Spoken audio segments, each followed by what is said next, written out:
नमस्कार। तेलुगु सीखने का मन है, पर वो भारी भरकम ग्रामर वाली किताबें नहीं, बल्कि वो बातें जो असल जिंदगी में काम आए, है ना? तो आज हम रमेश तेलुगु पंडितुलू जी के दिखाए रास्ते पर चलकर ठीक वही सीखने वाले हैं।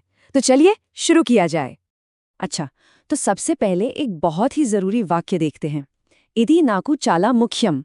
इसका मतलब है ये मेरे लिए बहुत महत्वपूर्ण है। और सच पूछे तो दूसरों से जुड़ पाना, उनसे बात कर पाना, इससे जरूरी और क्या हो सकता है ना? यही सोच हमारे आज के इस सफर की नींव है। तो हमारा मकसद बिल्कुल साफ है। हम ग्रामर के मुश्किल नियमों में नहीं उलझेंगे, नहीं, बिल्कुल नहीं। हमारा फोकस सिर्फ उन वाक्यों पर रहेगा जिन्हें आप असल में रोजमर्रा की बातचीत में इस्तेमाल कर सकते हैं। तो चलिए पहला कदम उठाते हैं। किसी भी भाषा में बातचीत शुरू करने का सबसे अच्छा तरीका क्या होता है? जाहिर है, कुछ आसान से सवाल पूछना। तो बस वहीं से शुरू करते हैं। मान लीजिए आप किसी से बात शुरू करना चाहते हैं, तो एक बहुत ही सीधा और सरल सवाल है, मीको ना पैरो तेल्सा, मतलब क्या आप मेरा नाम जानते हैं? ये ना एक बहुत ही दोस्ताना तरीका है जो तुरंत एक पर्सनल कनेक्शन बना देता है। अच्छा, अब नाम जान लिया, तो बातचीत को आगे कैसे बढ़ाएं? एक और बहुत अच्छा सवाल है, मेरू एक्कड़ वो चारू।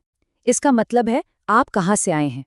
ये सवाल बस एक सवाल नहीं है, ये दिखाता है कि आपको सामने वाले में सच में दिलचस्पी है, उनकी कहानी में इंटरेस्ट है। तो ठीक है, बातचीत तो शुरू हो गई। अब रोजमर्रा की जिंदगी में काम आने वाली कुछ और जरूरी बातें सीखते हैं, मतलब समय और जगह से जुड़ी चीजें। अब देखिए, दो बहुत ही काम के सवाल हैं, कब और कहाँ। अगर आपको पूछना है कब, तो तेलुगु में कहेंगे मीरू एप्पुडु वस्तारू, यानी आप कब आएंगे। और अगर पूछना है कहाँ, तो कहेंगे मीरू एक्कड़ा उन्नारू, मतलब आप कहाँ हैं। इन दोनों के बीच का फर्क समझना बहुत जरूरी है। अब मान लीजिए आप कोई काम करवा रहे हैं या कुछ प्लान कर रहे हैं, तो एक सवाल जो हमेशा मन में आता है वो है, भाई इसमें टाइम कितना लगेगा, है ना?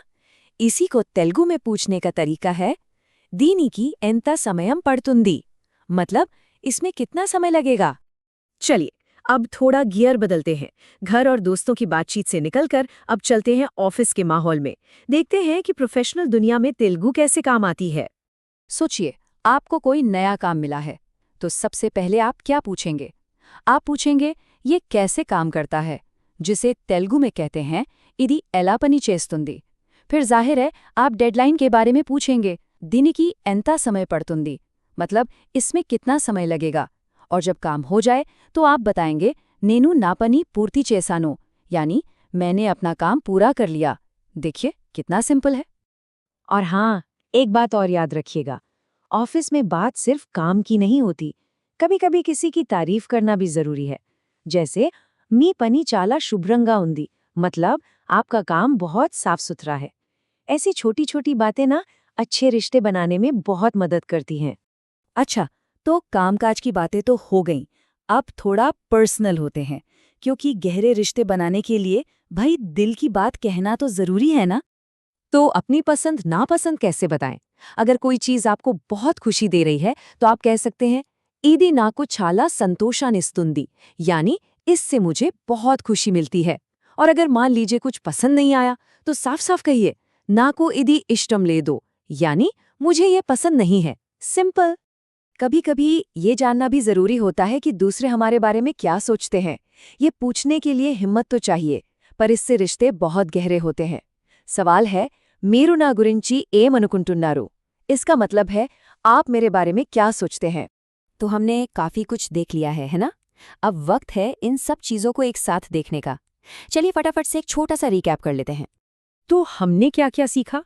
हमने सीखा कि बातचीत शुरू कैसे करते हैं, समय और जगह के बारे में कैसे पूछते हैं, फिर हमने देखा कि ऑफिस में अच्छे से कैसे बात करें, और सबसे जरूरी अपनी भावनाओं और अपनी राय को कैसे जाहिर करें। और अब मैं आपको एक बहुत ही पावरफुल सवाल के साथ छोड़ना चाहती हूँ। मीरू नाकू चप्पडानी के ए देना उंदा, मतलब क्या आपके पास मुझे बताने के लिए कुछ है? ये सवाल सिर्फ एक सवाल नहीं है, ये सामने वाले को अपनी बात कहने का मौका देता है। तो अब तेलुगु में बातचीत करने के लिए जरूरी औजार तो आपके पास हैं। सवाल ये है कि आपका पहला वाक्य क्या होगा?